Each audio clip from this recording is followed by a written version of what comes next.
আজ lunch menu নিয়ে আমার সব বন্ধুদের জানাই আ ভেরি গুড আফটারনুন।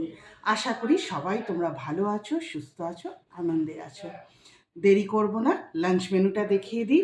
ভাত তো অবশ্যই আছে, এই যে গরম ভাতই আছে, সঙ্গে এই যে শশার স্যালাডটাও দেখিয়ে দিই।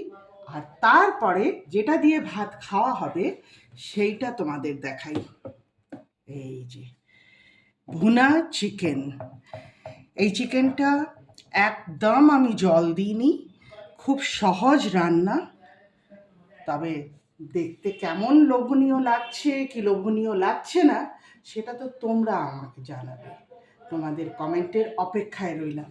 আর তোমাদের যদি খাওয়া দাওয়া হয়ে গেছে খুব ভালো, আর যদি না হয়েছে আমার বাড়িতে তোমাদের সকলের স্বাগত। চলে এসো, সবাই মিলে একসঙ্গে জমিয়ে ভাত আর চিকেন খাবো। দেখা হবে আবার পরের ভিডিওতে। সবাই ভালো থেকো।